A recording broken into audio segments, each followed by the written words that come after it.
Welcome, everybody.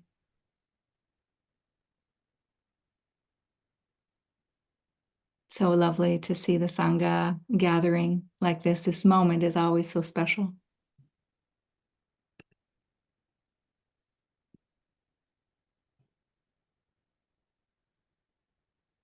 We love to see you. If you have your camera on, it's beautiful. And if you don't, that's okay as well. Just a big welcome to everyone as you're coming in.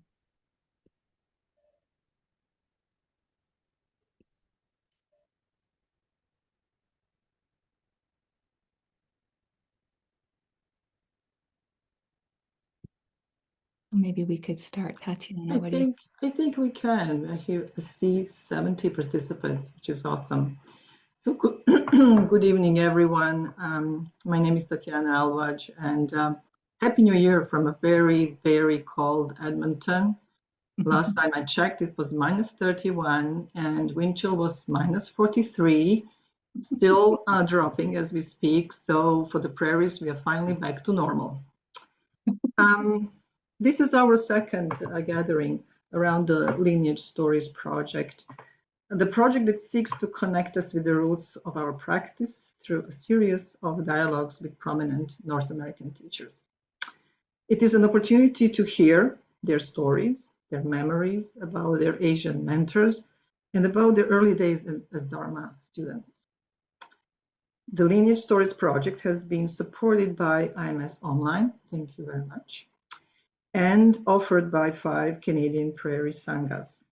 So I would like to start from the east border of our prairie space and invite our friend and member of the working group from Manitoba to introduce herself. Hi, I'm Nell Ostrom from Manitoba, Winnipeg. Thank you. Yeah. So moving further west, maybe Saskatchewan South. Yeah, I'm Chris Gilboy from Vajrayana Insight Meditation Community, and really happy to be here. Welcome, everybody. Thank you, Chris. Further north to Saskatchewan North. I'm Jeannie Corrigal, and similarly just completely delighted to be here with this Prairie Sangha, welcoming so many people from such a wider community. It's from Saskatoon Insight Meditation Community. Jumping to Alberta South. Hi everyone, I'm Carmen from Calgary Insight Meditation Society, and yeah, it's wonderful to see you all here. And finally myself, Tatiana Alvaj, I'm a member of Edmonton Insight Society from Edmonton. And now back to Nell.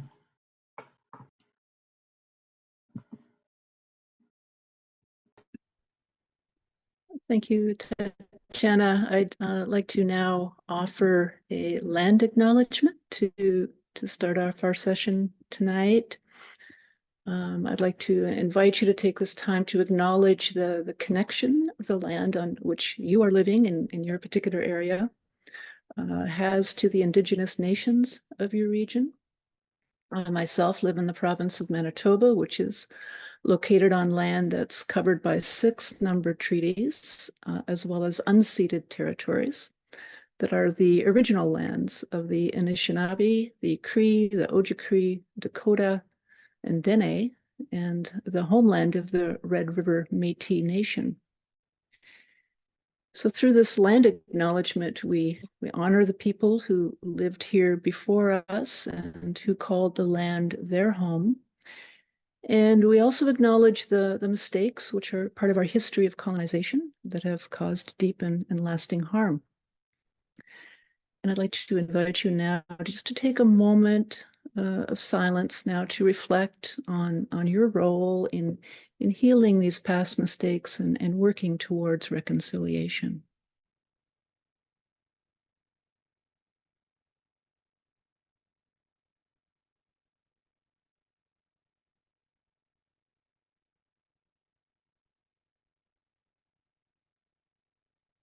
Thank you for respecting and acknowledging the traditional lands of the Indigenous peoples.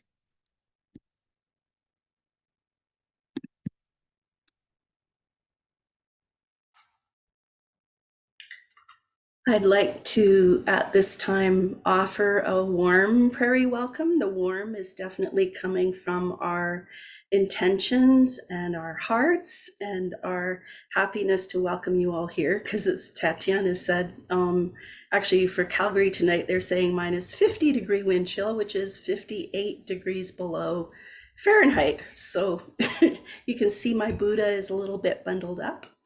We're so pleased to see you all, and really hope that this will be fruitful and just a really enjoyable evening for everyone. So welcome, everybody. Thank you so much, Carmen. I feel cozier just after that. You know, I often think that us on the prairies, we're like turnips. You know, they get sweeter after a frost. And that's how I feel like. And we need a good minus 40 a few days of the winter at least. And so happy to be here with the Prairie Sangha, and so happy to be welcoming everyone. And it's my happiness to also thank IMS for hosting, and to thank Andrea Grazina also, who's part of our Prairie team. And she's here to support some of the technical tonight. She'll be offering some of the pictures that we'll be using throughout the talk tonight. So thank you so much, Andrea Grazina from Saskatoon. And also to let folks know that we'll have a question and answer or question and response towards the end of our time tonight. And so if you have questions, you can put them in the Q&A channel. So you'll find it down at the bottom if you're on a computer, or up at the top if you're on a phone.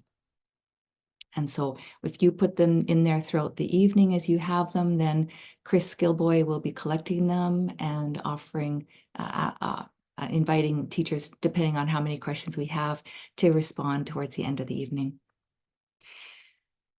And now it's my great happiness to introduce our guest teachers. And these three teachers have a huge, huge, huge spot in my heart. They're just fabulous people, fabulous women, and fabulous teachers. And Rebecca was one of my core teachers in our teacher training at IMS 2017 to 2021, one of the core teachers for myself, Devon and Jessica. And of course, Devon and Jessica are my beloved cohort, part of my beloved cohort. So my heart, when they turned on the screen today, came up on the screen, all three of them, I almost started crying, everybody, friends. It's like, just so much love for these beautiful Dharma lights.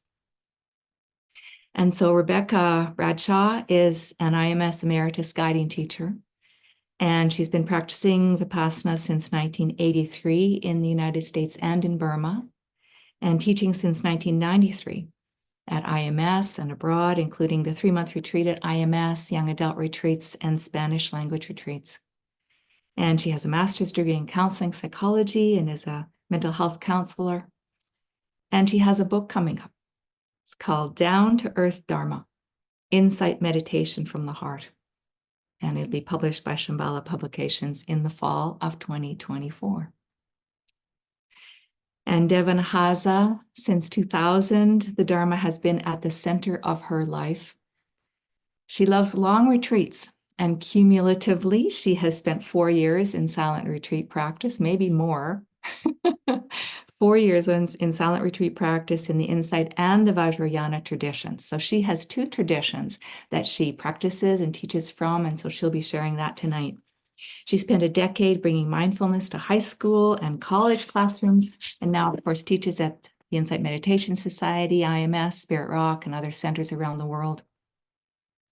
And along with her life partner, Nico, Devon co-authored a book called How Not to Be a Hot Mess, a Buddhist survival guide for modern life. Okay, so, and Jessica Morey began practicing when she was 14 years old in the young adult retreats at IMS and has been practicing for almost 3 decades. She holds a BA in environmental engineering and master's degrees in sustainable development and international affairs. She worked in clean energy and climate policy and finance before turning to the Dharma. And then in 2010, she founded IBME, Inward Bound Meditation Education, Inward Bound Mindfulness Education. So if you've ever wondered who the founder of IBME was, IBME is this unbelievably fabulous organization that has brought so many young adults into the Dharma. This is the founder. She's a real mover and a shaker. She's also currently initiating a contemplative semester for young adults starting next fall in Vermont. And her published works range from the chapter Ordinary Awakening in Blue Jean Buddha to an article in the Shambhala Sun called Bodhi Trees about the potential of Buddhist practice to heal our relationship with the natural world. And so, friends, welcome on behalf of all of us. And thank you so much for being here. Maybe we can all, I know everyone would like to say hello to these teachers, I know. So let's do it this way and just welcome them. Our hearts are very full that you're here. And so we're going to start with a short set that Devon's going to lead us.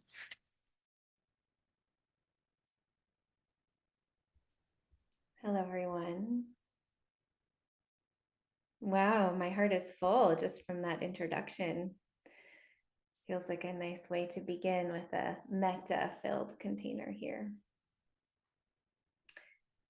So just as we were invited to honor the land that we're on, we might truly go inside now and just feel the earth body sitting on the larger earth body.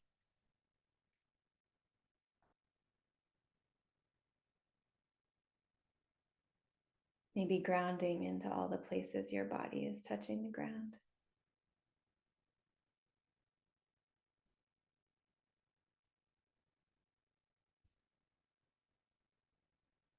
And feeling the steadiness here.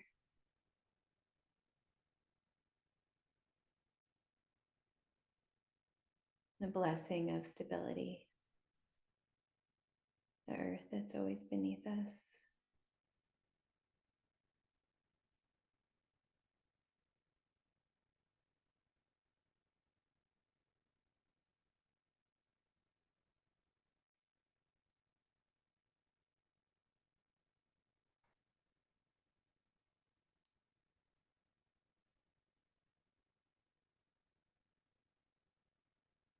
And perhaps just noticing the difference in the heart, in the mind, as we tune to these qualities of steadiness,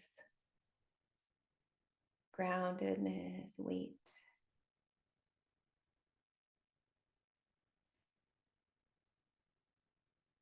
Notice the quality of the breath as we steady this earth body.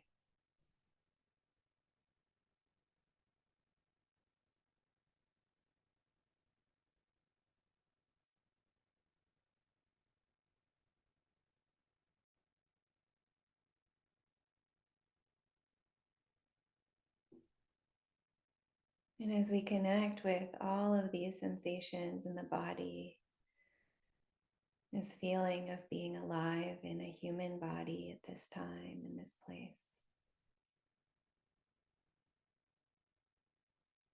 Perhaps tuning into the quality of mindfulness that is warm and connected, friendly, befriending this body. And the heart and the mind that's housed within it.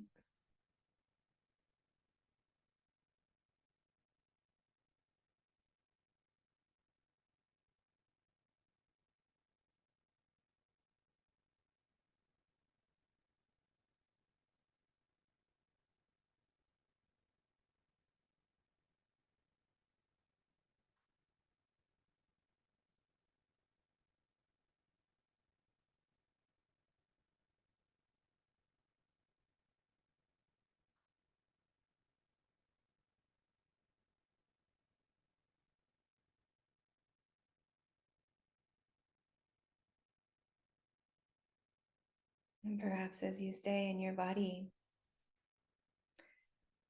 you might just tune into this sense of accompaniment of so many other bodies made of earth.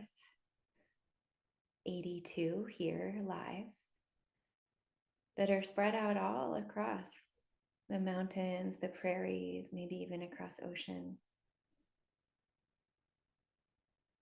Just feeling this sense of your own body and breath participating in a much bigger Sangha body. And notice how it feels to be part of something bigger.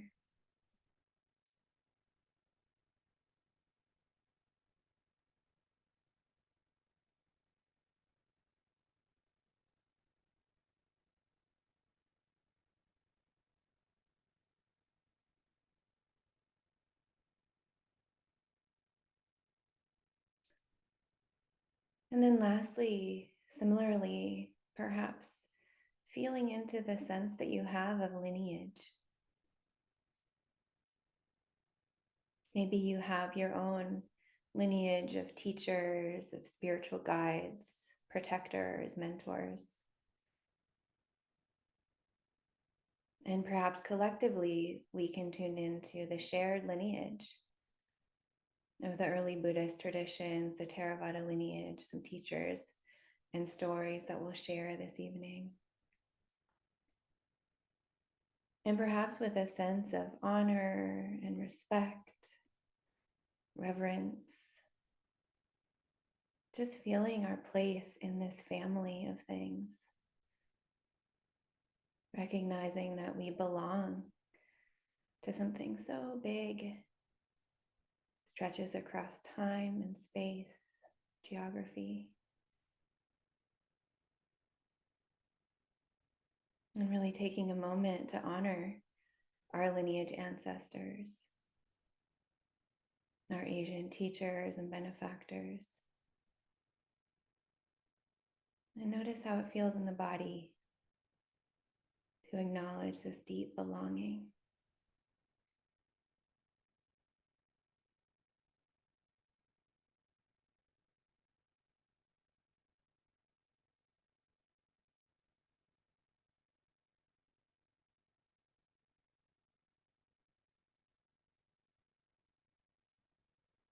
And then, of course, maybe gratitude wells up, maybe devotion.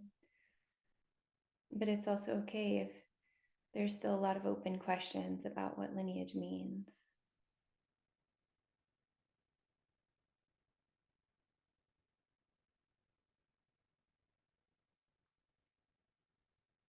And so in your own way, again, in the body, just feeling into this deep intention for being here, for practicing together in this way.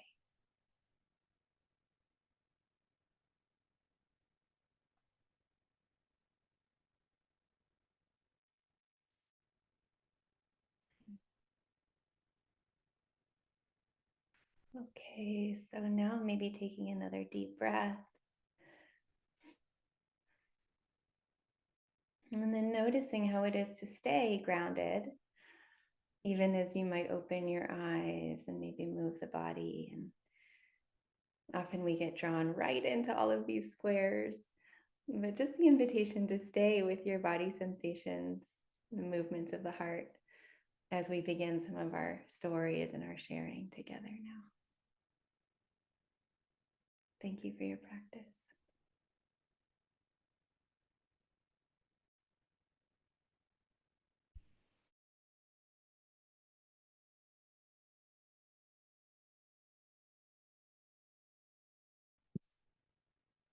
Thank you, Devon, so much.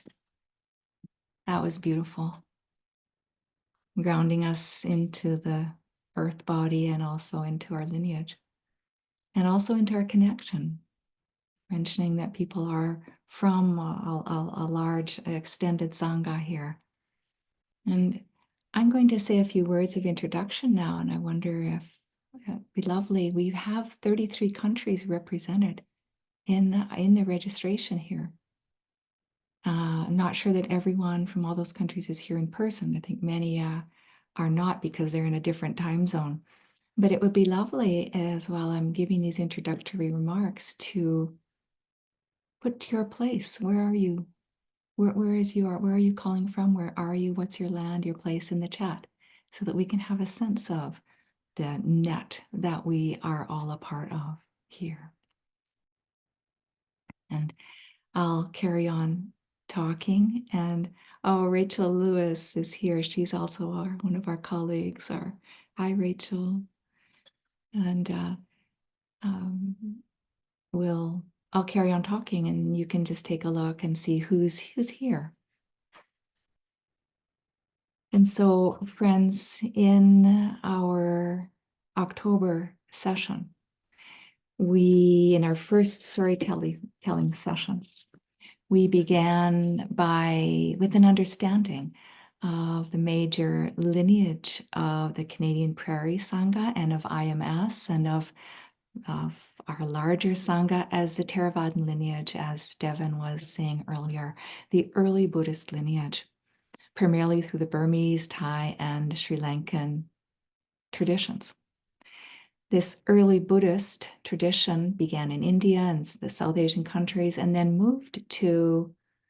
evolved into Japan and became Zen, into China and became Chan.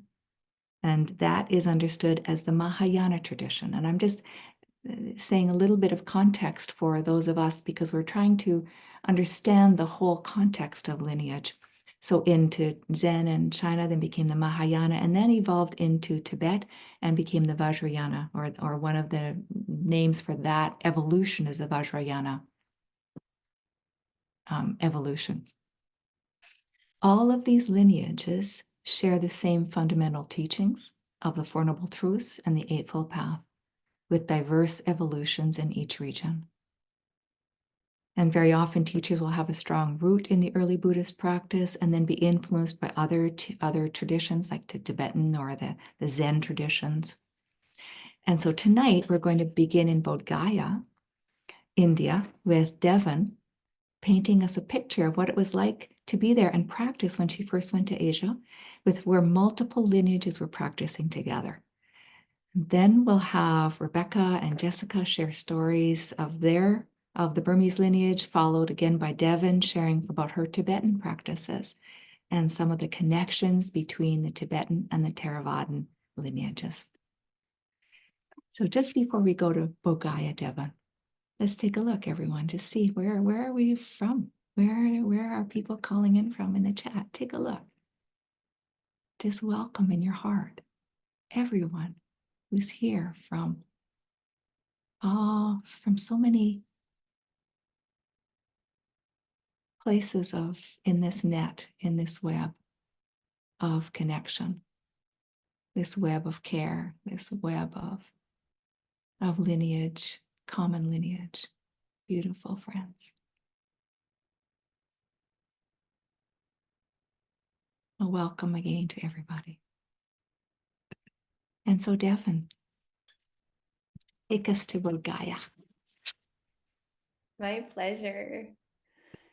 So I was telling Jeannie I had so much fun remembering this first trip that I made. And you know what? It was exactly 20 years ago, almost to the day, in mid-January. I traveled with my two women teachers who are ordained as lamas in the Vajrayana tradition. And we had a group of 20 pilgrims. We were mostly women. And the first place we went was Bodh Gaya, India, which is the place of the Buddha's enlightenment. So this is in the state of Bihar. And it's really a famous pilgrimage place for so many of the Buddhist lineages. I learned later it's actually a Hindu pilgrimage place as well. And for many years, the Mahabodhi Stupa was overseen and protected by Hindu abbots and priests. Then it was actually pretty recent in the, I think last century, Anagarika Munindraji, Joseph Goldstein's teacher, who we heard about last time, he was the first Buddhist head monk who oversaw the Mahabodhi Stupa. So I didn't know any of this when I was 20. I didn't know that the Burmese Vihara was right next door where Joseph began his practice journey. But when I was 20, what I remember was walking onto the grounds of this huge big stupa that's right next to this spreading Bodhi tree. This tree is really a grandmother tree. And my lamas at the time, they emphasized that this tree is a descendant of the real Bodhi tree that the Buddha sat underneath. It's a fourth generation. So somehow they've been continuing to make cuttings again and again to save this. And this tree now is just enormous. So big spreading tree over all these very beautifully kept grounds, flowers and lawns. And I remember getting up very early in the morning because I was doing my preliminary practices of prostrations. And so I'd go maybe 4:30 in the morning, and there would be this stream of pilgrims in the dark, heading down this pathway and entering into the grounds with this big stupa and then the tree in the moonlight. And there were all of these boards that were made for prostrations. And so I just join all of these people, and we just bow, full body prostrations. This practice in the Vajrayana. But at the same time, as I was doing my kind of Tibetan practice, bowing to this tree, bowing to this grandmother tree, over the loudspeakers, there was Namo Tassa Bhagavato Arahato Samma Sambuddhassa. So all these Theravada monks would be coming in and chanting their refuges and precepts. And then right around sunrise, the Tibetan monks and nuns would come around with chapati, Tibetan bread, and butter tea. And they would just serve breakfast to everyone. People who were prostrating, people who were praying, who were chanting. It was like this beautiful community of all these different Buddhist lineages gathering throughout the day, but mostly those morning hours felt like they were our collective practice time. So a very beautiful pilgrimage experience of something holy, really recognizing this is sacred ground. And then I remember finishing my prostrations, having breakfast, finishing, and then on the way out, the Theravada monks would be making their alms round. And so they would line up outside the compound, and all of us who were pilgrims, we would have our little cookies and our, we'd bring oranges or whatever we had to offer to the bowls, the monks' bowls for their breakfast. So that was my first connection. I didn't know much about Theravada Buddhism. I was very new to all of the lineages, but I really keep touching back in. Those memories are a touchstone for me. Now having practiced so deeply in both, this sense of, oh yeah, but we gathered under this grandmother tree. And so much of our practice was devotion into that story, that history. So I have some pictures that I wanted to share with you all. Andrea, I wonder if you could just share your screen, just a few of these photos from my first trip there. Yeah, so this is the Mahabodhi Stupa. It was actually built by King Ashoka. And this was about 200 years after the Buddha's enlightenment. The first version of this stupa was built, and the tree is kind of behind that big building. So maybe next slide. And you can see the beautiful grounds here. It's very wide, this compound, all these gardens. Maybe next slide. Yeah, so you see, like, these are the prostration boards. And you see all of us, some monks and nuns, some lay people, all grandmas, grandpas. It's like everybody would gather, and do their prostrations here all throughout the compound. Is really a wonderful way to collective practice. Yeah. And this was a prayer ceremony. You can see all of these monks, monastics, also lay people gathering. We would do chanting, and you can actually see some of the tea, the Tibetan tea set out there for break time. But you can see all the trees. I think the Bodhi tree is one of these here. You can see in that photo. So that's Bodh Gaya.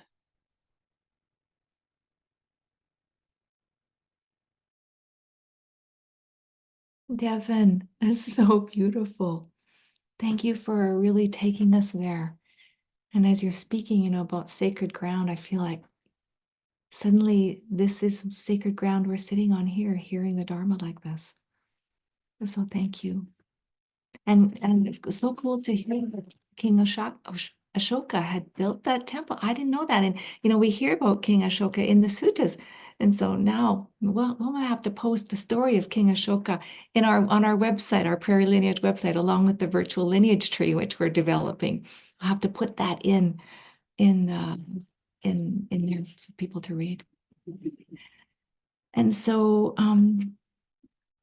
Rebecca, one of the major lineages that you connected with when you went to Asia was the Mahasi Sayadaw tradition, the Burmese tradition. And so we'll go into that now, and you and Jessica can share about that. So can you share what it was like when you first went, and then share about, more clearly for us, what the Mahasi method is, and put it into that context. And then we've got a couple pictures as well of Mahasi, Sayadaw, and Sayadaw U Pandita. So you let us know when you're ready for those. Okay, great. So good to be here with you guys. I would say that my first connection with lineage was more connection with a certain practice, which, as you mentioned, was a Mahasi style of practice from Burma. When I arrived at IMS for my first long retreat, I was young. Both young in practice and young in age, 1984. And all of the major teachers at IMS had just done a 2-month retreat with Sayadaw U Pandita, following this very kind of strict style of practice that the Mahasi style is. And so they arrived at the 3-month retreat gung-ho to teach this. And they taught it pretty traditionally, more traditionally than it's often taught today. And this method, you'll hear more about it, I think, next month in the next April iteration of this. But basically, you anchor with the breath and with the changing nature of the breath. So there's a lot of emphasis on change, on impermanence. And then there's instructions, very detailed, specific instructions of what to do when other things arise. And then the thing it's really noted for is this practice called noting, which is this soft word in the mind that describes what is happening like every 2 or 3 seconds. So it'd be like in, out, thinking, stabbing, pain, et cetera, et cetera.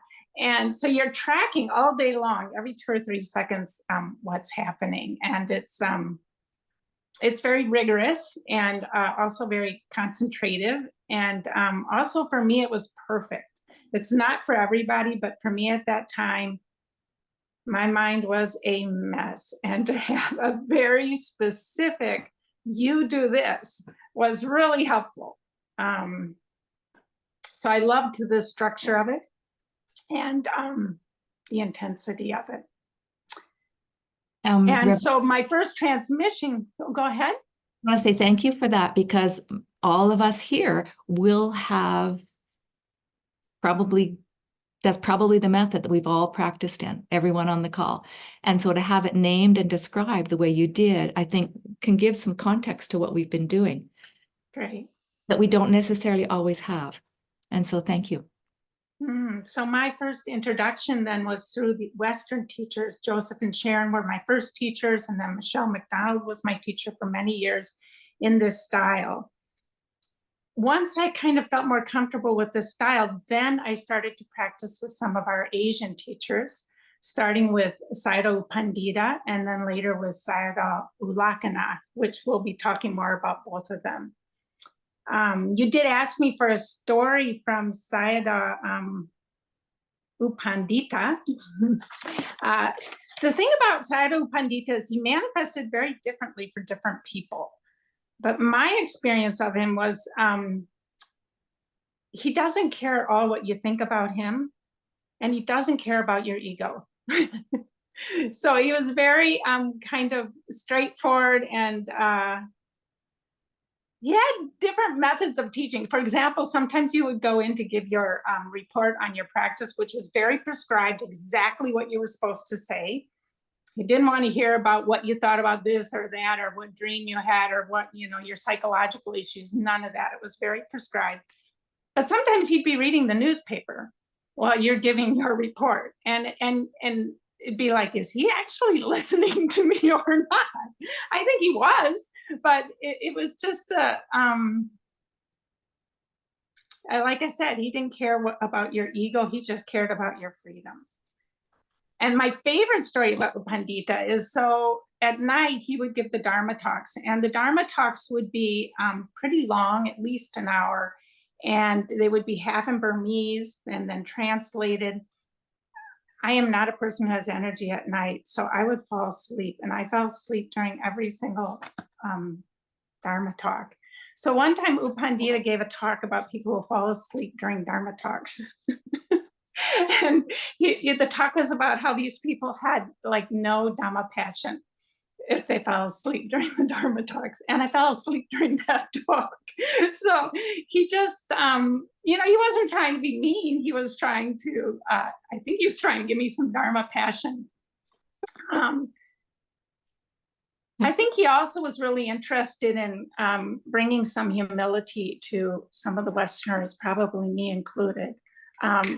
We tend to kind of sometimes manifest with some arrogance, thinking that we know the best about everything, and he was going to have none of that.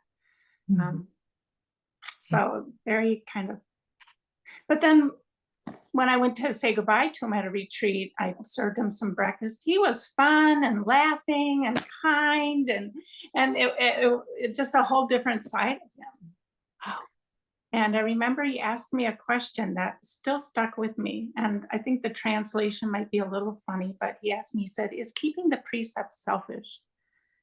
And I thought it was such a great question. He wanted to always be exploring the Dhamma, even if I was serving him breakfast. Wow. So really appreciated his unwavering commitment to freedom. Thank you so much, Rebecca. And that's translating down to us now. We're receiving this unwavering commitment to freedom through you, from him. So let's see a picture of Sayadaw U Pandita, if we could, Andrea, and then we'll have a picture of Mahasi Sayadaw as well, who is Sayadaw U Pandita's teacher, who we heard about last time. So there's Sayadaw U Pandita. It's beautiful. Now that we know a little bit about how he would be with you, Rebecca, there's more connection to this picture. I feel like I love him now, as if I know him a little bit more. Thank you, Sayadaw U Pandita. Thank you, Sayadaw U Pandita. Thank you, Andrea. We can come back now to we're getting a preview. Thanks, Andrea. Thank you so much. And so, Jessica, can you tell us about what it was like for you when you first went to Asia to practice, and any connection with Sayadaw U Pandita? Yeah, I'm very happy to. Is my sound okay? Can you hear me? Well, yeah. Okay. Yeah, super happy to be here. I had to go get my meditation shawl to get prairie cozy. Yeah. Good. So I think actually what I'd love to share is like even earlier. So I went on these meditation retreats for teenagers at the Insight Meditation Society, and they were started because of Sayadaw U Pandita. He was the one that got them started. He would go to IMS and teach those retreats, probably one that Rebecca recently came off of, or may have even gone to, and that our teachers would go to. And then he would stay sometimes. And I guess one of the things he said to the teachers one time was like, how come everyone is so old here at this retreat center? And what's funny about that is like, at that time, our teachers like Michelle and Stephen were probably like, I don't know, in their early 30s or 20. I mean, you weren't old, but he considered everyone to be too old. And he said, where are the young people? Where are the children and the young people? And no one had ever thought, like, they had never thought you could teach anyone younger, non-adults, to meditate.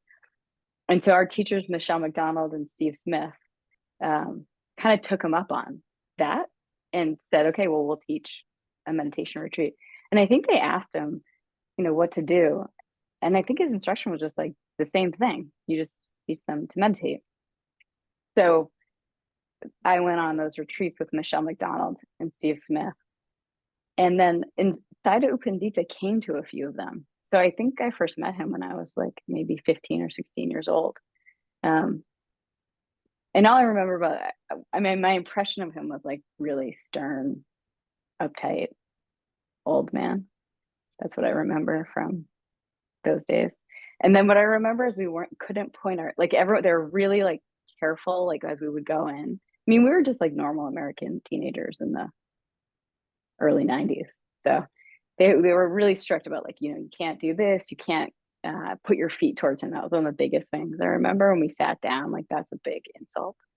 So I just remember being a little bit uptight. And also I was kind of like, well, who is this guy? Like, why can't I put my feet towards him? Like, I was a pretty rebellious teenager. And what I was just reflecting on that right now is I was thinking about telling, some of these stories of like how different it feels, like the sense of respect for authority that's like external. Like I'm supposed to, you have to respect this guy, but I don't even know who he is. Why should I feel that way? And like how different after going to Asia. So then I went to Asia when I was 18, and the feeling of love and respect and devotion, like what that feels like from the inside, and it's so warm and full of joy and gratitude, and the just natural inclination to want to prostrate towards these teachers, and how much that shifted with my practice. So then when I was 18, I just got the inspiration to go to Asia. Some of my teachers and mentors had gone, and so they said, you should go to Sayadaw U Pandita's monastery. And let me just think about what would be fun to share about that. The first thing is like I wrote a letter and I sent him a picture. Like I had a picture of me with him and like all the team. So I sent him this letter and I was like, I'm going to come to your monastery. And that he got the letter the day before I got there, which was like 2 months later, before the internet. Actually, I used the internet for the first time I was in Burma. So like he just took out the picture and was like, is this you? I was like, yeah, that's me. And I was like, great, okay, you can stay as long as you want. And my experience also, as Rebecca was saying, is very different. Like the monastery was totally intense. Like there are these signs on all the walls that said, the meditator is a warrior. And then there are like 6 bullet points. The meditator gets up at 3 a.m. The meditator practices 14 hours a day. The meditator doesn't eat after noon. Like I remember these like bullet points, and I was like a type A student. So I was like, okay, I'm going to do all those things. So I felt the intensity just because of that and like the place. But Sayadaw U Pandita was actually very sweet to me. He was very grandfatherly. And every time I would meet with him, all he would ever say is, he would tell me to brush my hair, because I had dreadlocks at the time. So every time I'd like try to take one out, and then it was really problematic because they got really knotted. So it was like actually just kind of like a giant knot.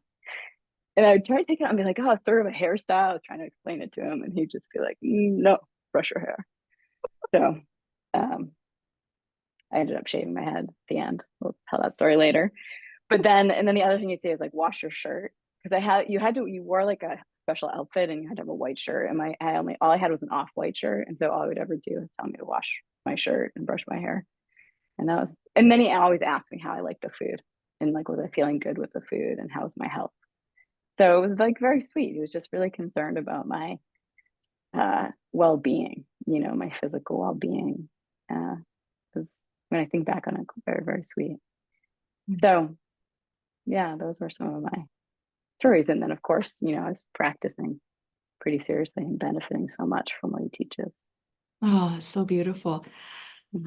I really have now this sense too of him as more of a grandfatherly presence, and concerned for you through those. I can remember my own grandfather saying things like that, and that was how he loved you. Oh, thanks, Jess. When you teach now, what practices of Sayadaw U Panditas do you teach with? Like, what would practitioners who come to a retreat with you, or in general, receive now from Sayadaw U Pandita? Like the practitioners who are listening all now. Yeah, totally. What I think, what I continue on teaching is the clarity. That practice that he teaches, there's so much clarity and specificity. And part of that, and it's clarity about what is happening in your mind and your body right now. What's happening? And so none of this like fuzzy diluting, we can dilute ourselves with fuzziness. So like, no, right now, actually, there's aversion in my mind. I'm feeling aversion. I'm feeling irritated. And then I know that's going to color my perception. So I can't totally trust my mind in this moment. Or right now there's wanting. I want something. Like, so that kind of clarity about what is happening in your mind and the contents of your thoughts and your emotions and moods in any given moment, and then tracking its impact. Like then what happens next and what happens next? Like what happens in this kind of mind state? Is there suffering in it? That's what I hope that I continue to pass on, is certainly part of my practice. So my practice and my teaching is softened a lot, but it's the gift and it's so much freedom to actually know with clarity and honesty what's happening right now in our own minds and hearts. Yeah. Beautiful. Thank you. So that's a gift from Sayadaw U Pandita, and that's kind of a quality that that is in the Theravadan lineage. Is that would you say that sense of clarity, concreteness, what's happening now? Yeah, and the instructions. Yeah, and we were talking because I've done a fair amount of practice in Vajrayana tradition as well, and done more of this, like becoming more aware of awareness itself, the nature of mind. And I find those practices to be tons of freedom and peace and relief, and just connecting with awareness and seeing the spacious, warm nature of mind. And then at the same time, I'm so grateful to have the clarity to fall back on. And I've seen that sometimes you can practice with awareness practices, and then like this sense you can delude yourself. It's harder to take that into your life. And you're in a relationship with someone, and if you aren't tracking that right now, I'm frustrated, and how that's going to be impacting what you're saying or how you're perceiving what they're saying, like it's hard to just drop into awareness and have that translate into your ethics in the world, your relationships, your kindness. So that's what I think is so valuable about that practice. Thank you so much. Really appreciate that.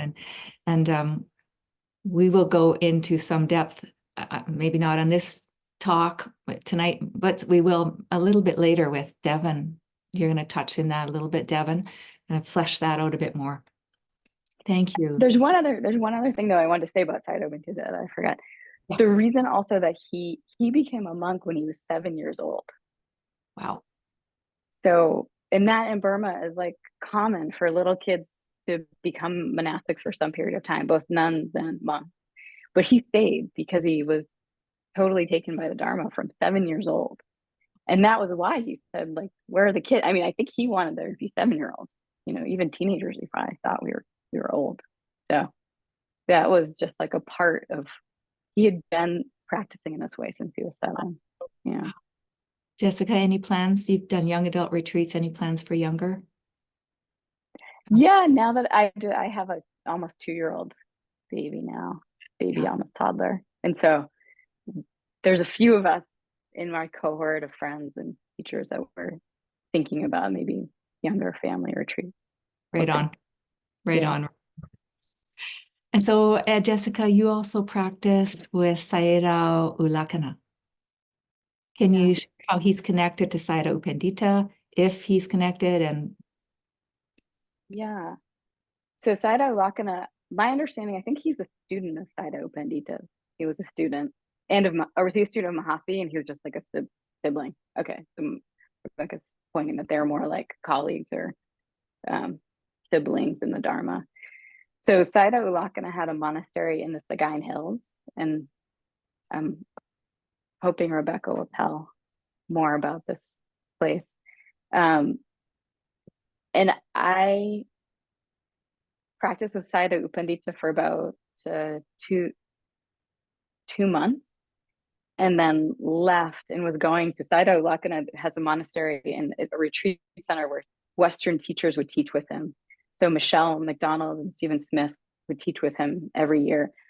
And actually that year, Stephen couldn't get into Burma, so Joseph was there. And so I went up and did the retreat with Michelle and Sayadaw U Lakkhana and Joseph. This is kind of going into the ordination piece, but I'll say because it fits here. So basically at the end of that retreat with Sayadaw U Pandita, my hair had become a total knot. So I asked the nuns to cut it, and it was like, just like a disaster. So then I was like, oh, let's just shave it. So I shaved my head. And Sayadaw U Lakkhana happened to be there that day at the monastery when I shaved my head.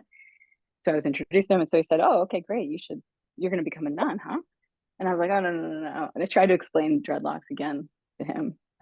He didn't get it. And then he was just like, no, you're going to become a nun, because it's not okay for a lay woman to have a shaved head. So I ended up ordaining with him, and that was like my first meeting with him. It was very warm, and then we went to his monastery. And what I found about Sayadaw U Lakkhana, it's so cool because it is so interesting. Like they both have Mahasi, and yet it's like their personalities come out in the way that they teach, even though they have the same teacher and the same practice. But Sayadaw U Lakkhana really oriented towards loving kindness practice, metta. And one of the things that was really touching to me is he would do these, like, I think of them as like tag team metta or relay race metta. So for 24 hours in his monastery, they would be doing the metta chant and practicing metta. And so people would just go for like a couple hours, and then the next person would tag in, and so that they were continuously doing metta. And I like to think about that because it's like, I don't know, it feels good. It's like somewhere in the world, someone's probably doing metta right now for you. And so when I had difficulty later, I would just think about that. I think about like they might be tag teaming metta right now and offering it to me included. So that was a big thing. He was a big metta teacher. Yeah. Oh, I love that. Thanks, Jessica. Do you want to share a little bit about Sayadaw U Lakkhana, Rebecca, and then let's go to the stories of your ordinations, and then we'll come back to the nuns after that. Is that okay? And then we will let Devon talk some more at the end, but she's a West Coaster, so us East Coasters are going first. Yeah, so I practiced a number of years in Upper Burma, the Sagaing Hills region, where Sayadaw U Lakkhana has his monastery, Chaswa Monastery. And I was thinking, when I was asked to respond to this question, I started to think about ancestry of place. Like we have our ancestors people, but we also have like our ancestors of place. And for me, the Sagaing Hills of Burma I have such devotion, you could say, to that place because it's such a deeply, deeply spiritual like hub. It's the Burmese heart of Burma. And there's this area of about a number of square miles, maybe 3, I've heard different numbers, where there's 600 or 700 monasteries and pagodas. So everywhere is just nunneries, monasteries, pagodas, shrines. And whenever I go there to practice, it's like as soon as I get there, I drop right in because of the energy of the place. And so I'm thinking of like, many of us have that experience going to IMS, for example, or even our neighborhood, our local Sangha center. the Chaswa Monastery, people have been sitting there for over 800 years. And so when you think about the cumulative power, and just for me too, there's just such a deep sense of devotion. That's one of the things that I get from I've gotten from my experience with Sayadaw U Lakkhana and the nuns, and there's monks and nuns kind of hidden in the hills that are these amazing beings, and you don't hear about them because they're just quiet and kind of secluded. But their devotion to the Dhamma is so deep, and many of them ordained when they were 7, 8 years old. So there's a sense of something timeless, wordless, a kind of depth of feeling that I experience from my connection with these beautiful beings. And sometimes, like doing retreat there'd be these monks. They like to sometimes put things on broadcasters, big speakers, but you'd hear these monks chanting these ancient chants, and it'd be like reverberating throughout the hills, and something in the heart would just feel at home, deeply, deeply at home. And that's what I remember most from the Sagaing and Chaswa. U Lakkhana was known for his metta, as J-Mo mentioned. I remember the first time I met him was here at IMS. He came to teach with Michelle, and I was an assistant on that retreat very early in my training, and everybody talked about what a metta monk he was, and I'm like, oh yeah, great. And so I get near and I'm like, okay, where are the big rays of metta? And I'm like, I'm not getting it. Everybody else gets it, but I don't. But then at one point I'm sitting there and I'm like, oh, every time I'm around him, I feel happy. Oh, maybe that's what they're talking about. So his energy was just like, his metta energy was just so powerful that to be in his field, you feel that happiness.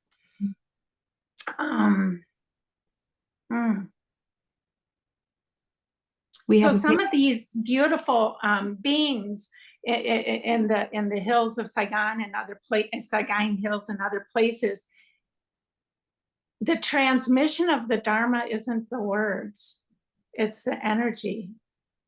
And some of, we had some favorite monks we would visit in the hills, and my friend Greg said, I would travel halfway around the world for 5 minutes with this one particular monk, just to sit near him. And then we give them names. Sometimes there was one monk we called Angel Sayadaw, because his energy was like an angel. And we would sit with him, and it didn't matter what the words were. It was the energy. Rebecca, shall we show some of the pictures of? Yes, please. That would be great. Well, let's show a picture of Sayadaw U Lakkhana, Andrea, and then show some pictures of the hills that you're talking about, Rebecca. So there he is. See how happy he looks? How sweet. Oh my goodness. He is like a grandfather. Yes. And full of metta. Yeah. Just kind of let's abide here for just a couple breaths in this sense of care, connection. Oh, thank you. Just looking at a picture like this can do it, right? Mm-hmm. Yeah, you can feel the energy. Along with your stories, you can just have a visceral sense of ancestor, of lineage.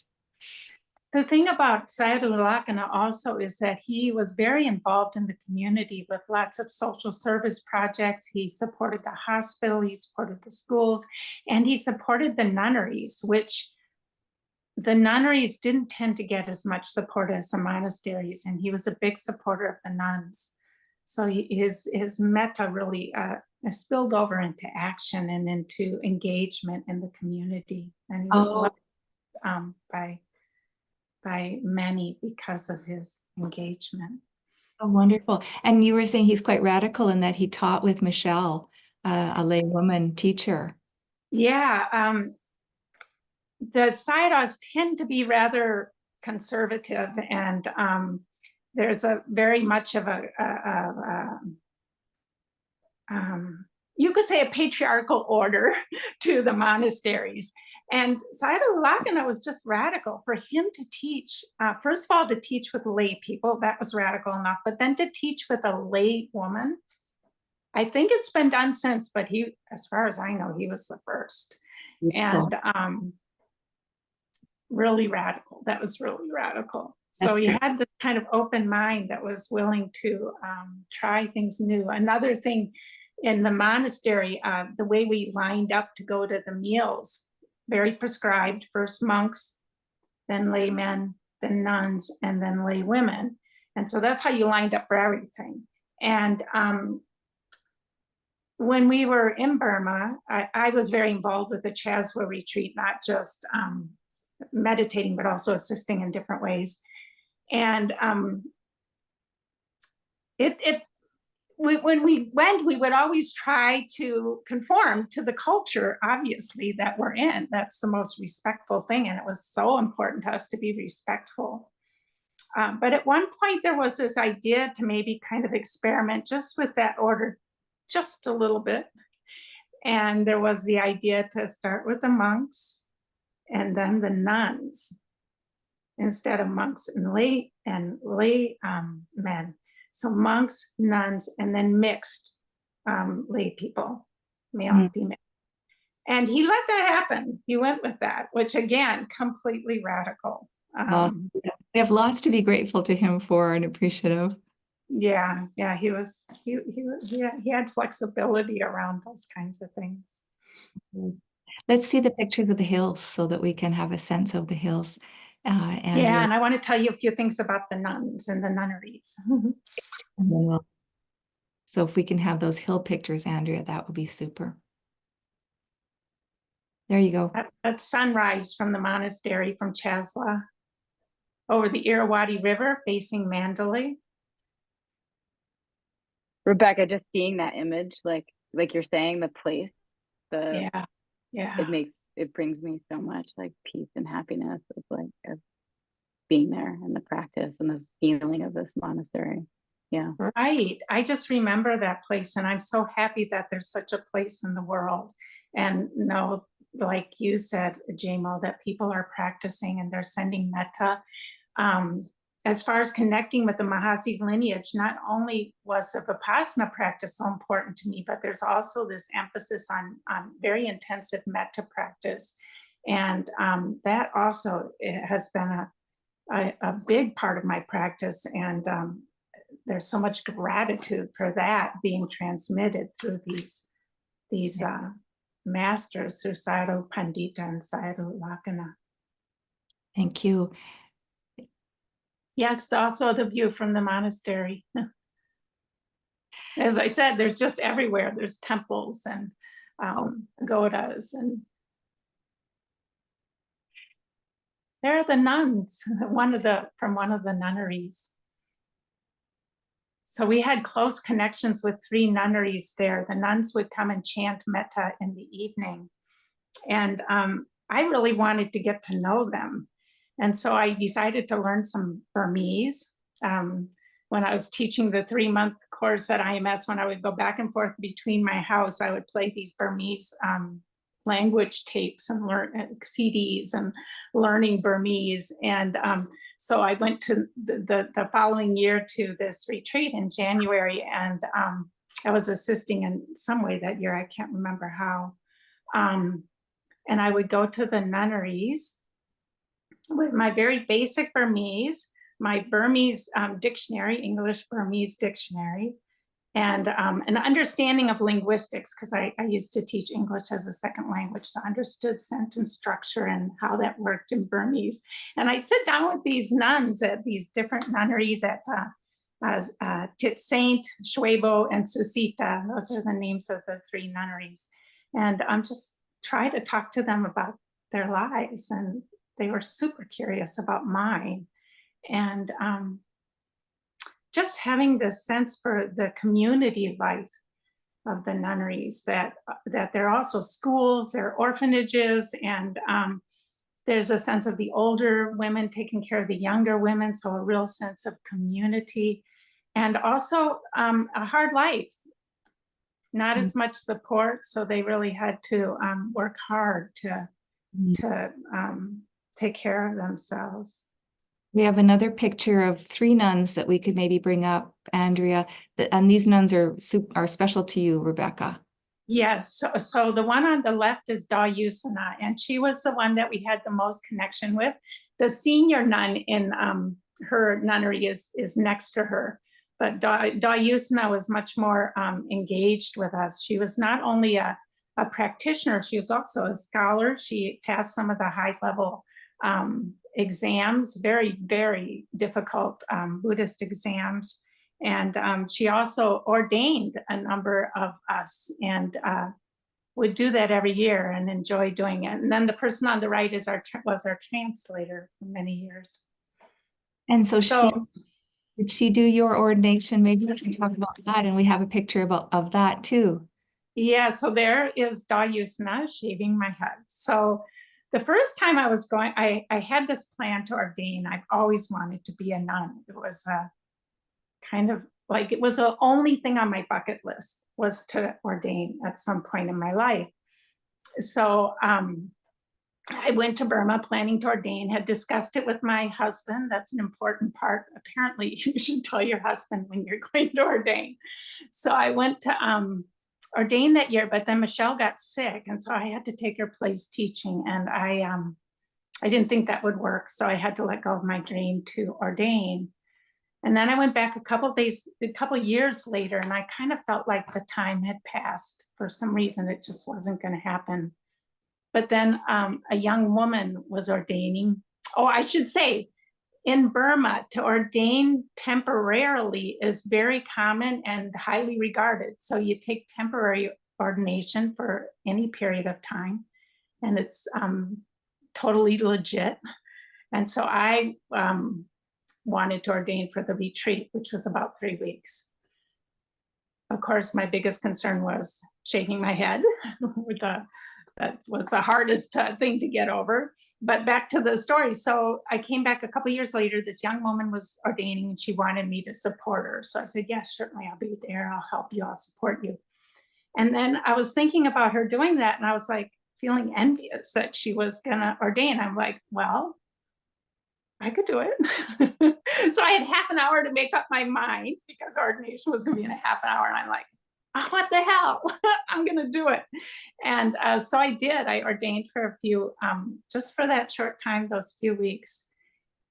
And, you know, I feel like I can't say that I've really been like a long-term nun. I say like I got the honeymoon, not the marriage, right? So it was just a taste. But it impacted me very profoundly. And the only way I could kind of word it was I felt like a daughter of the Buddha. Like I had really fully entered some lineage. And then I also had this feeling like maybe I was planting a seed for a future lifetime when I could ordain for the lifetime. I knew it wasn't my path this lifetime to ordain for the lifetime. But Da Yusana was kind of like a mother. She kind of hovered around. When she came over, she'd check my robe and make sure it was like just right. And they all did that. Every single one of the nuns would come, and they like to kind of take care of us little novice nuns. And it was actually quite sweet. Very affectionate.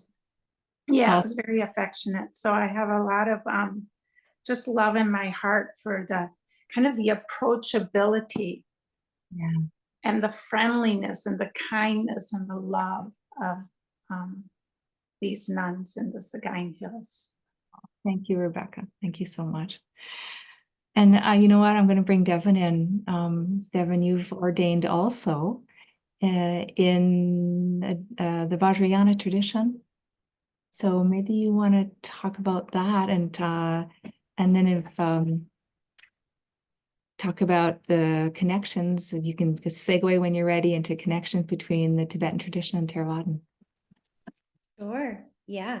I know all 3 of us we share this, I think, devotional quality to monastic life, because like Jess, very early on when I met the Dharma, I just thought, I want to give my whole life to this.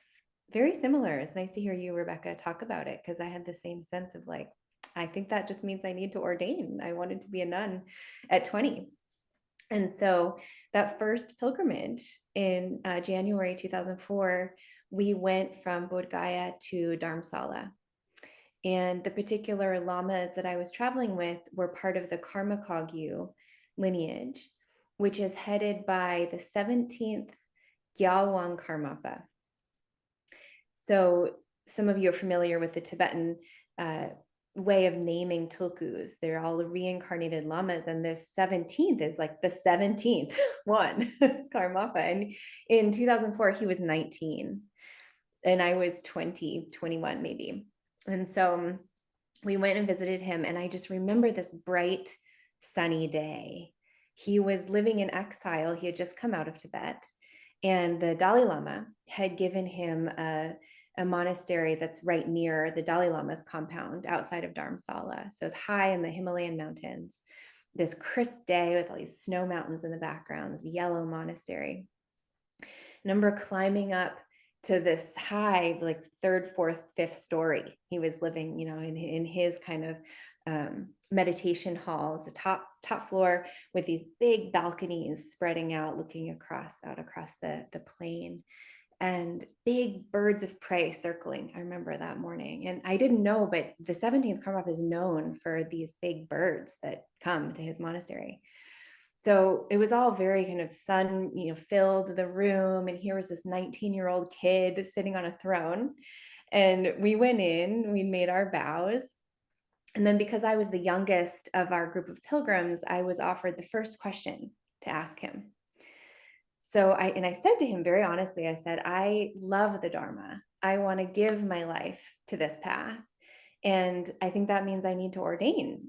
How do I do it? How do I become a nun? And he looked at me, and it was this moment of feeling seen. I mean, here's a stranger, this kid, teenager, but I just felt his gaze kind of looking through me. It felt like he was looking at my karma a little bit. And he said pretty quick, he said, you don't have to ordain. You don't have to be a nun. All you have to do is just be mindful all the time. Whatever your life circumstances, just be mindful, and that can be your path. And it felt to me at the time, I had just graduated from college. I was kind of trying to decide what I was doing, but it felt a little bit like, here's your life's assignment. Just be mindful all the time. And in some ways, although I had all this passion and drive to ordain, I felt relieved at the moment, because it felt like he really saw me in my circumstance. Right? Here's this American woman. It's all complicated. What does it mean to ordain in this other tradition? It felt like he said, you can just be yourself in your culture, your conditions, and that's enough. That's okay. So then, fast forward 15 years later, I was still kind of finding ways to really give myself to this path. And by then, I was studying with Yongey Mingyur Rinpoche, who I'll say more about later. Yeah, go ahead, Jeannie.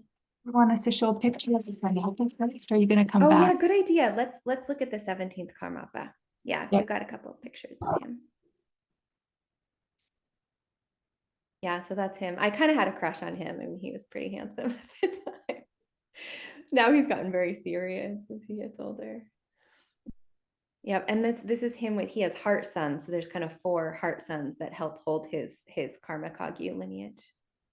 So that's the 17th Karmapa. Thank you.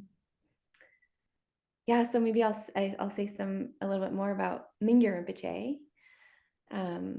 He's related, all kind of the same lineage, same family of teachers, but he was kind of guiding my partner and I more personally in this aspiration we had to complete a 3-year retreat.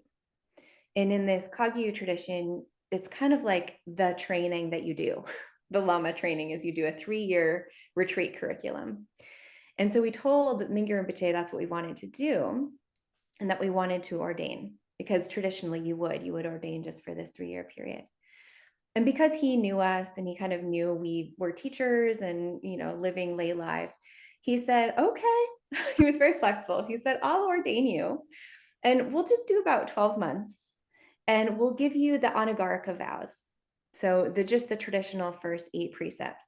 And he was pretty flexible. He said, you can shave your head if you want, and you can wear white if you want, and you can still live your life. He was, Mingyur Rinpoche is maybe a little bit like U Lakkhana. He was very flexible, and adaptable to what we needed in terms of the way we were doing our retreat.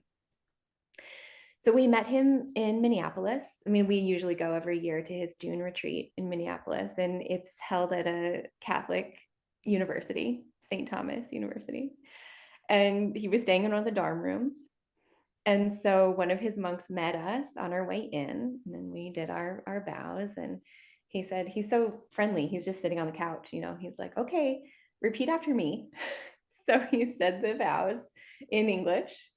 And then we repeated them in English, and we offered the traditional silk offering, scarf offering to him. And he said, okay, you're ordained for 12 months.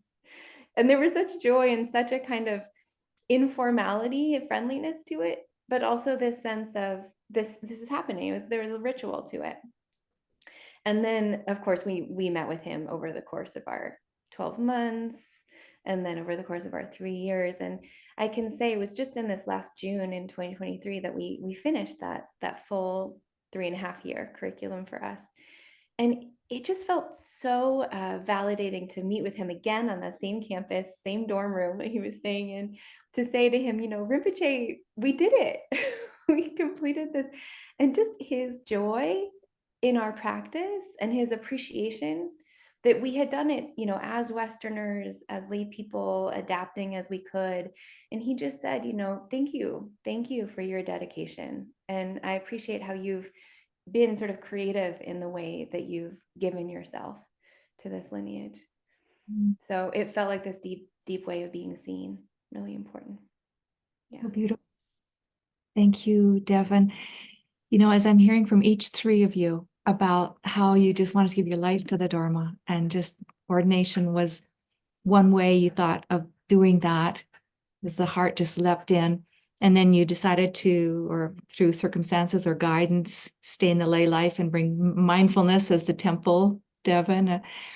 It strikes me that everyone on this call, I would bet, in some way their heart wants to be given to the Dharma. Like in some way, there's a way we all want to give our lives to the Dharma, or maybe have given our lives to the Dharma. And so I just your stories are bringing me to that doorway in my own heart.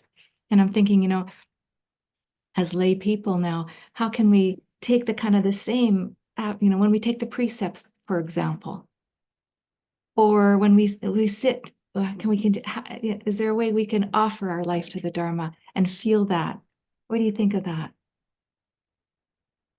A way of making that wish in the heart real in our daily life.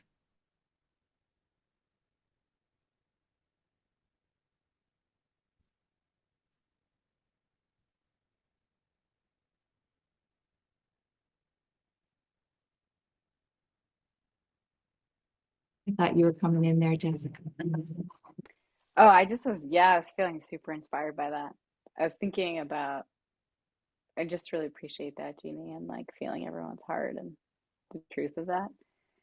I had a similar experience. After I ordained, I was like, this is it. I want to do this for my life. And that was my real longing. But I actually went on to practice in Nepal and met with a Tilku teacher who was seen as like had psychic powers, which was the other thing that was pretty interesting about being in Asia, was that like it's just like, well, of course, if you meditate a lot, you can have there's certain powers that you might develop, and that's just a thing that happens. But don't get distracted by that, because that's not the point of our practice. But I met with him, and he looked at me in a similar way. It was like he was like assessing my karma, and was like, no, you're not gonna. You could maybe ordain when you're old. And he said, go home and work. Go home and work. Mm. And I both felt like devastated because I was like, oh my God, I want to stay in Asia and like I want to practice like my hair's on fire. And haven't you been telling me that's what I'm supposed to do? And then at the same time, it was like this intense, like, I was like, well, what work in the world has to be worth not practicing all the time? Like, there's got to be some, I have to figure out some work to do that is like as valuable or more valuable than this practice. So that's been the sort of koan for me. Beautiful. Thank you. And so I want to kind of go back maybe to Devon because we have a picture of the teacher that you spent 3.5 years with. We have a picture of that teacher. And so We do. Yeah. Can see Mingyur Rinpoche. Bring him up, Andrea.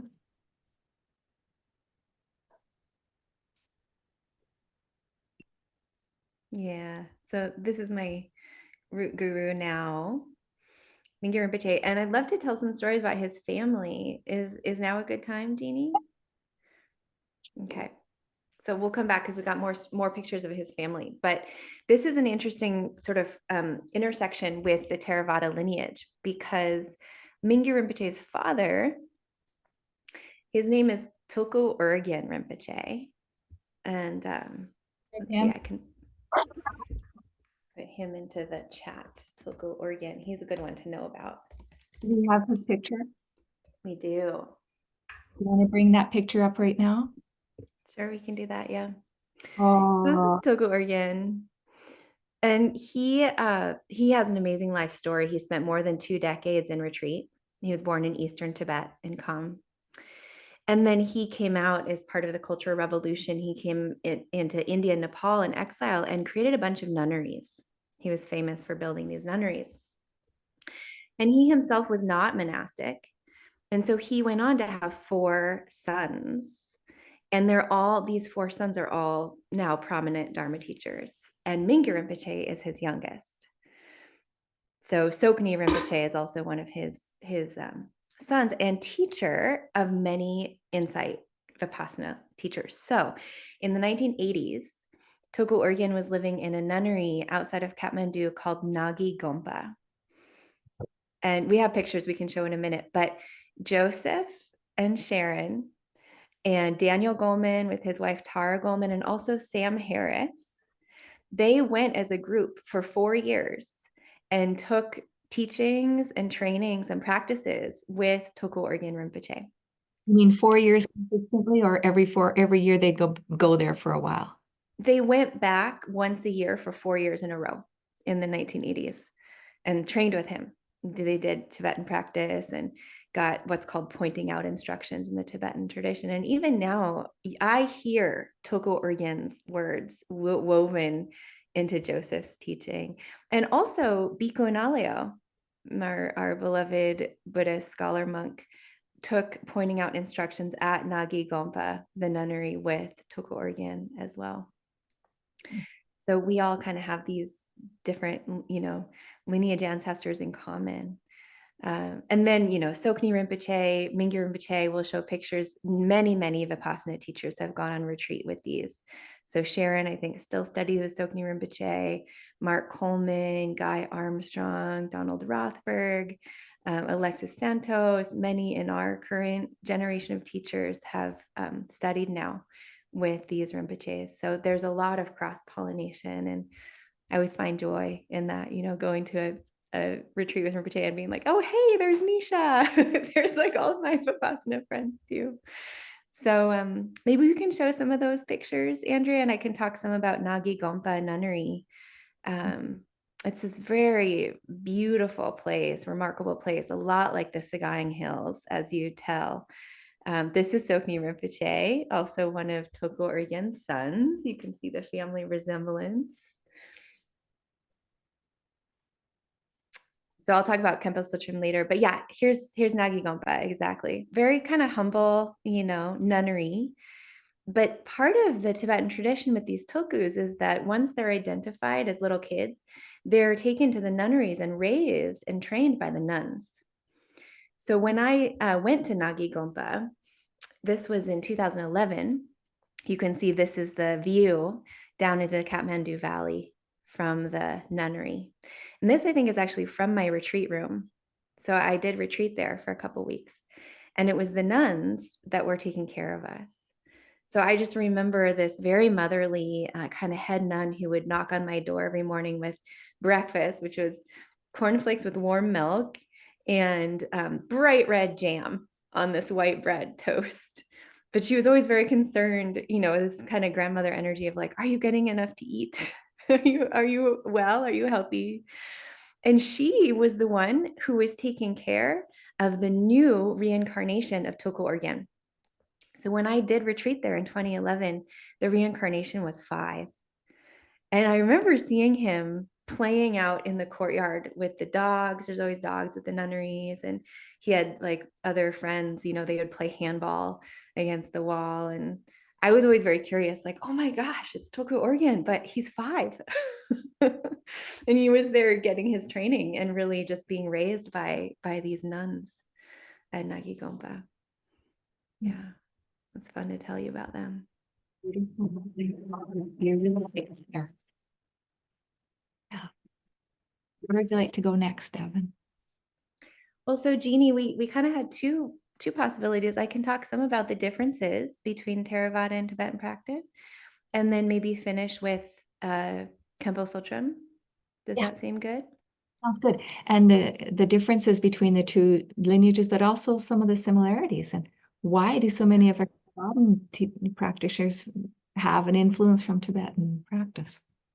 Right. And just to say, I mean, Jess also has this cross-pollination for sure, studied so much Vajrayana.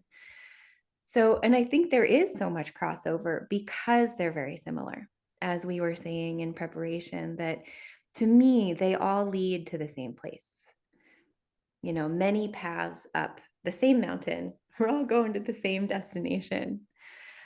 And so it's been really so validating to learn more about the ways that the Theravada weaves in these awareness practices. Because my first teachers were in the Vajrayana, what I came to appreciate, like Jima was saying, is there's a very sophisticated definition of the nature of mind that we find in Tibetan practice. So this sense of empty knowing, radiant clarity, and this natural responsiveness. And we hear this even in, you know, Joseph and Guy, they quote Shabkar. We hear this definition of the nature of mind. So Dzogchen practice, which Sam Harris now teaches, many of us, you know, are familiar with Dzogchen, it means the great completion.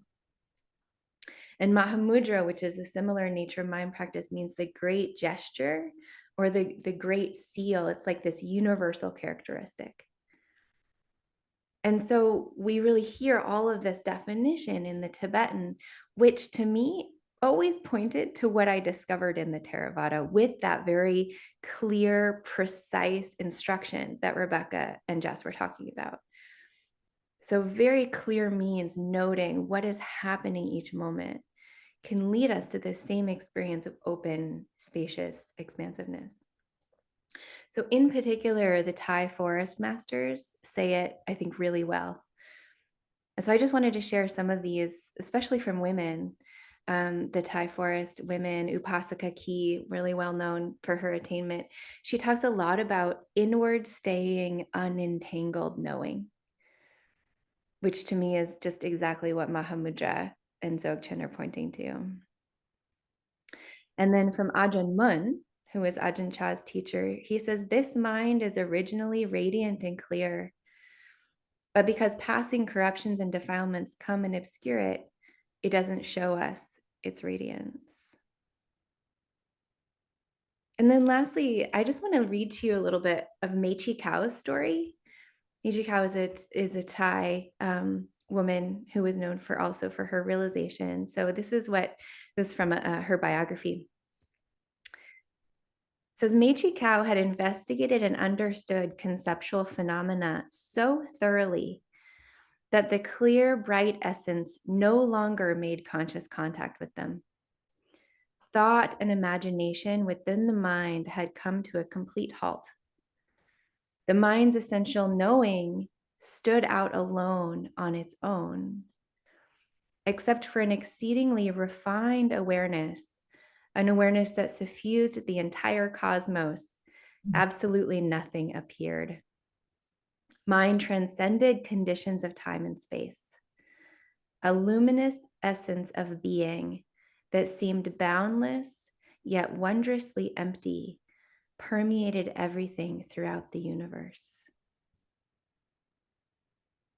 So this is what all of these Dzogchen masters are talking about. And it's something very delightful for me in finding that similar point that we're going to. And I just want to say the methodology is very unique. So as we're hearing about U Pandita and his precision, and even U Lakkhana and the metta, it's very different from all of these sadhanas and the mantras, the full body prostrations. The Tibetans draw much from the Bön tradition, which is the indigenous lineage in Tibet, and also from Hinduism. So that, all of these images, we've got one behind me, the deities, this is very different. And I don't think they need to be blended. My experience in both is they're so complete. Each one, even between Thai forest and Burma, each one has their own integrity and their completion. And so I don't feel any need to borrow or mix or, any kind. I think each one is so beautiful in their completion, their completeness. And for me, it's just such an honor to get both, because what I feel is a kind of devotion and the ritual and the love that we're talking about that we all share. I feel that in both of them, there's another commonality. So Thank you so much. It's so great to have that clarity that you've just offered us. It for those of us who we can understand this lineage, understand the different streams, you've just offered us a beautiful frame. Thank you so much. And we'll, in other sessions, in other storytelling circles down the road, friends, we'll learn more about the Thai forest and the awareness of mind that Devon's talked about. We'll go more deeply into that in sessions next fall and next January. Devon, thank you so much. And so you had one more story. Sure, this is a good way to end. I'll tell you one more story. Do our circle at the end. Okay. So Khenpo Siltram Gyatso Rinpoche was the first Tibetan teacher that I met. I met him in college. I was maybe 19. And he miraculously came to my small hometown of Ashland, Oregon, where I am right now. He came to the same Sangha where I live right now in this temple. And he was just such a character, very short, very round. And he had done 16 years of cave retreat in his life. And then after coming out of Tibet, he just spent his time circumnavigating the globe teaching full time. I think 11 years of just nonstop global teaching all around. So when I met him, he was in the middle of those world tours. And when he came to Ashland, we had a very big throne. And I remember this group of maybe, 30 or 40 of us. And we're all standing up, meeting him. And it's traditional in the Tibetan lineage to stand when a teacher comes. And so he climbed right on top of his throne. He stands up, so big, all this pomp and circumstance. And he says, Sarva Mangalam, which means like auspicious greetings to you. And we're all bowing and standing. And then he burst into song. He started singing. And he's famous for his spontaneous songs of realization. And so his translator started encouraging us. He had translated all these songs into English and put them to these kind of country western type melodies. And so we learned these songs all while standing. We didn't sit down for a couple hours. And Khenpo Rinpoche, he kept singing and singing, apparently not tired at all. He said, if you're tired, just do this. And he starts dancing on the throne. Just so playful, so joyful. And for me, I was 19, I was like, we are singing the same song for 2 hours. A little bit like, just like, why? This is very silly. But like, I think Rebecca was saying, there was a joy, a very natural joy that was transmitted through this sort of silly, bizarre thing that we were doing together. And I remember he came back year after year with these songs of realization that now I still sing as part of my practice. Oh, Yeah. oh, how beautiful. Do we have a picture of that teacher, Devon? We do. We have a couple of pictures of Khenpo Rinpoche if Andrea can find those. Oh, Yeah. oh, so beautiful just to see his face. Yeah. He's still alive. He lives in a nunnery in Kathmandu, taking care of him. Yeah. Very beloved Lama. Do you have the second one, Andrea? There he is. Yeah. For the sake of all sentient beings who are limitless in number as space is limitless in extent, I will exert myself in listening to, reflecting on, and meditating upon the excellent Dharma. What a vow for him to offer the world, to touch your heart, and now to touch all of our hearts. Oh, Yeah, so joyful. oh, thank you. Would joy be a gift that he kind of gives you, that you give to others now through your teaching? Oh, Jeannie, my Dharma name means joy. Oh, I think that's true. Yeah, I think so. Part of it, definitely. So much joy in the Dharma. beautiful. Mhm. Well, thank you, Devon, and thank you all of you for this joy in the Dharma. I'm just noticing our time and thinking we could check to see if there's any questions and then do our closing circle. Is that okay with you? Sound good? So there's a couple questions I see. Chris, do you want to bring any questions that you've got there forward? Yeah, I've just got a couple as well. The first one is from one of the participants who hasn't got a name. How are tulkus identified or chosen? Is it passed down from father to son? So I don't know, Devon, you maybe want to just answer that one. Sure. Yeah, thank you. There's many different ways. In some lineages, it is through father to son, or even it can be matrilineal, so mother to daughter. That can happen. The other way that's often is they're identified as that the current incarnation, like say the 14th Dalai Lama, will write a letter predicting his future birth. And so the Karmapas have done this now for many generations. They say, I'm going to be born on this year, on this day, in this region, to these parents. And sometimes they'll even name the names of the parents. And inevitably they'll give that letter, to a very important person who's in charge of identifying. And then they'll go and they'll see if this place exists and if the father and mother have given birth to a child around that same time. And then there's this whole process of kind of testing the kid. They'll give him like different bells or malas or things that were owned by his previous incarnation. And they'll say, which one was yours? And if the kid chooses the right mala or the right bell, they'll be like, okay, he's definitely the 17th Karmapa.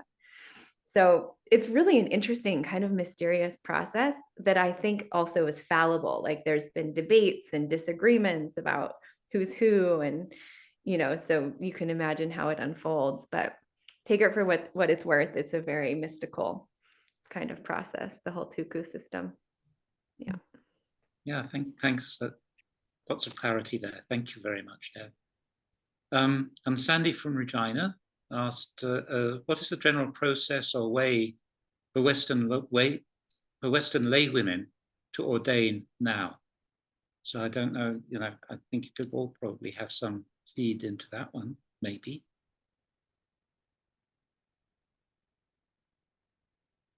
I think, well, right now Burma's not really open for a lot of travel, but when it is, you can often just ask for it. if you go to practice somewhere, you can just ask to be ordained. And, it depends exactly on the openness of the person's monastery, but a lot of places in Burma, it's not unusual to do that. And I know some people have ordained here in the West. It's trickier. You have to figure out how to do it. Usually for the nuns, it's pretty informal. For the monks, it's much more formal. Yeah, there's. Do you have any other ideas, Jess, that I might have skipped over? Some people like do a 3-month retreat and they shave their heads and they call themselves a nun for the 3 months. So you can even go that far. Yeah, but it's not uncommon in Burma. I think in Thailand, it's a little bit more, they ask for more commitment. You can go to some of the Western Thai monasteries, or you can go to Thailand, but you usually have to be more committed to community and planning on sticking around. And I mean, there's all the controversy these days. We're not going to go into too much about the Theravada nun lineage. So when I talk about Burma, it's a rather novice ordination, but there's a whole movement to reestablish the more full ordination for women that died out many centuries ago. And so it's actually a very rich time. And there are nunneries. There are nunneries in the United States and in Europe with nuns, Theravada nuns who've taken full ordination, who also will ordain novices. But usually in those situations, again, they're looking for a little commitment. They don't want you to come for 3 weeks and ordain. They want you to be part of the community. And yeah, those are often in the Thai tradition. So it depends on where you're at, but there are opportunities. Thanks, Rebecca. Any other questions, Chris? Yeah, there's one from Carol J. in Treaty 6, Saskatoon. Rigorousness of practice seems to have evolved. Some teachers went through rigorous ascetics and then shared that they don't see it as that critical for us to do that. But it seems it was a process for them and important for them to have gone through that. What role do you see ascetic practice plays in the practice for the layperson practitioner? So again, like is ascetics an important aspect of our practice as lay? JMO, do you want to answer that question? If you don't, I will, but please feel free. Yeah, I think there's a lot in that. And I think the thing that most comes to mind to say is the value of aesthetics for showing us like what is happiness. When we practice in a really ascetic way and then discover that we're really happy, it's quite informative. So there's something about that. And then that's like incredibly liberating, no matter what you do later, of like, oh wait, that's my experience. Like, that was the happiest times of my life were these very ascetic or very, very simple times and ways. And it's a little bit of a guidepost. And especially, I don't know, I just am loving this evening. Thank you so much, Jeannie, and to all of the Prairie Sanghas for this. Thank you. So inspiring and like reminding of, like, look at how happy these teachers are. And now I lived in a cave for 16 years. So I think there's something to that, but not if it's coming, like, but then we always have to be tracking, like, is it coming from like sort of self-flagellation or something? Like, what is our motivation and what's the quality of the mind in that with what we're doing, and that's really the story of the Buddha. So yeah, that's what comes to mind. And I think too, like the Mahasi style, I think of it as an ascetic style of practice in that it's pretty bare bones. And the bare bones are actually what allow you to see what's going on. So there's something about kind of renunciation, simplicity, like Jema was saying. I love that, Jema, like we see what we need to be happy maybe isn't what we thought, but also it pares down kind of the experience so we can see more clearly. And I've just been wanting to tell a little U Lakkhana story that I didn't get to, somewhat related. I remember one time he gave 2 75-minute Dharma talks on how to work with the pain in your buttocks when sitting. And there was the precision. We're back to like the bare bones precision of the Mahasi style, that he could talk for two 75-minute talks about something like that. It's so kind of precise, and that precision is like a kind of asceticism that's just like, all right, this is just the cutting down to the simplicity of just what's happening right now. Thank you, Rebecca. Devon, do you want to add anything in on that? You were nodding. Oh, I just love so much this answer, Jess, around happiness. And also, I guess for myself, a sense of what we're capable of. You know, sometimes we feel afraid when we hear about renunciation or asceticism, but there's such power and confidence that comes from not only hearing what our teachers have done, but then also knowing that we can also take on some of these adhitanas, or the resolves, and they bring, I think, a depth of spiritual power that's possible for us, even as lay people. Yeah. Thank you. And I think, you know, for lay people feeling like when we go on retreat, that's a simplicity, that's a renunciation, and we can see it in that frame and empower our intention going into that ascetic practice, as Jema was saying, the simplicity practice, the renunciation practice of the busyness of the world, of our activities. So, friends, I feel such gratitude for the questions that have come in, and for the Sangha that has gathered, Dharma. And to you, Rebecca, Devon, and Jamo, for coming and sharing the love you have of the Dharma and the devotion that you have. Thank you for sharing the lifetime of that experience and fruit with us. I know that, I think after we have our final circle here, we'll maybe go to gallery view, because I know that everyone here will want to wave, will want to say thank you to you for the gift that you've given us this evening. And so we were going to do one final round offering. We're going to talk about devotion, or something that that devotional transmission that you received that you might want to pass on. So is there anything you want to say about that, or anything else in our final minutes here? Anything that from the elders that you want to pass on?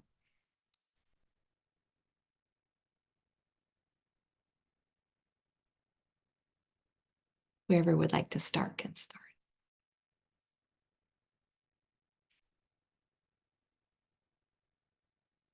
I'll break the ice. I was thinking about kind of closing out the talk tonight, thinking about the value of contemplating lineage or knowing lineage. And the value to me feels like rootedness. And I think of Zen monasteries where they might chant like all the lineage and the power of that. And sometimes in my mind, I kind of review my lineages, like who I inherited the Dhamma from, who they inherited the Dhamma from. You know, our Asian ancestors, we inherited the Dhamma from, and it creates a kind of stability or rootedness underneath our practice that is really powerful. So appreciating our ancestors and both our ancestral places and our ancestral teachers for that kind of rootedness that lets us grow. I'll jump in. Down to earth Dharma, Rebecca. I'll jump in now, and then Jess, I know, is going to close us out. Yes, chanting the names. This is part of Vajrayana practice too, every day, saying the names of the lineage. And my experience as a woman in the lineage was, for years, I chanted all these men's names. And as part of this long retreat, I just completed, my partner and I wrote a lineage chant to the women of both the Vajrayana and in the early Buddhist nuns who attained arhatship. And that felt very validating to like memorize the names, you know, just like Rebecca's saying, is to honor them. And in one sutta, the Buddha names mindfulness as our ancestral domain. And there's something so beautiful about honoring the ancestry, and I think honoring ourselves in the place that we hold in lineage and in passing along the Dharma and participating in the beautiful turning of the wheel. So I think just to name a bit about devotion, because I think it's not understood so well in the West, the Tibetan word for devotion, mugu, it's a mix of admiration and gratitude. And I know Jeannie sort of embodies gratitude all the time. And I think that's what we've spoken to, all of us this evening, is a sense of how much we admire and appreciate what we've been given. And there's something so uplifting and onward leading about tapping into that energy. And in fact, it might even be the condition for our hearts to open and really flower. So yeah, the foundation of the path as devotion. So beautiful. Thank you. Thank you both so much. I like that prompt. What would the elders saying? It's like practice, practice, please practice, please practice the Dharma. That's how we honor the lineage and be part of that chain going forward. And then also just it gets it has good results. Like looking at these teachers, these beings who have dedicated themselves to it, it works. I think that's like a 12-step. It works if you work it. It works if you practice. So I hope that it certainly for me is reigniting that, but I hope maybe for all of us that like seeing these beings and hearing about them, like it's worth doing. It's worth, even when it's hard and we don't know what's happening, and it's good. So yeah, thank you. Beautiful. Thank you. Thank you all for strengthening that chain, for helping us to feel more closely connected to what we have received, all of us on this call, and that what we can carry forward. And I wonder, I know that JMO is going to offer the merit, and I wonder if just before that, Devon, could you chant a little bit of that chant for like just a minute? And then JMO could dedicate the merit, and then we could open to gallery and everyone can say thank you.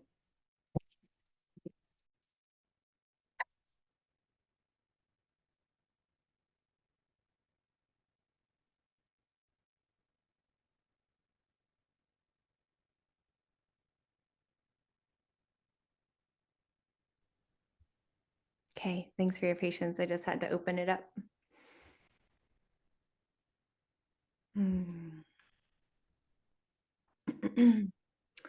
Yeah. So I'll just start. This is called Rain of Flowers, a supplication to awakened women. Izumi Shikibu, who knew herself completely, Kisa Gotami, who was awakened through loss, Dhamma Dina, foremost in expounding the Dhamma, Anyatara, whose mind went to coolness, Mutta who became free, serene, shining punya, unflappable tisa, dira bhikkhuni of perfect composure, heroic vira, joyful mitta, boundlessly contented vajra, upasama, mistress of samadhi. And then it keeps going for some pages, but I'll chant just the last verses. The very venerable Deepa Ma, whose love and samadhi were boundless, all those whose names and stories have been lost. Precious root mothers, please bless us with your great compassion. From the state where all qualities are perfect and complete, we supplicate you. Bless us that our minds may merge with yours. Inspire us to renounce ego's hold. Bless us that we experience true contentment. Bless us that we develop loving kindness and compassion. Bless us that we give rise to sincere devotion. Bless us that we stabilize the unborn nature of mind. Bless us that we attain Buddhahood in this very life. Sadhu, sadhu, sadhu.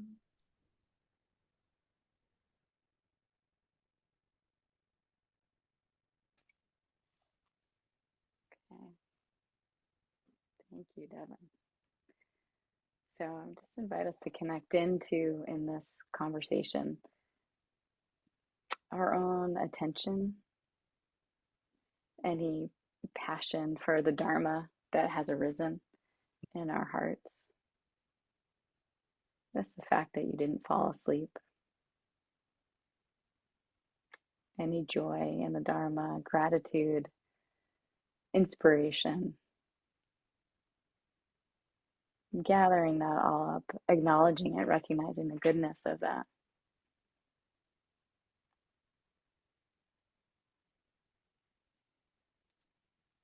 And then offering it out, knowing that we practice not just for our own happiness, but for the happiness of all beings. All beings here now, all beings yet to come. May all beings benefit from the merit of our practice and our time together.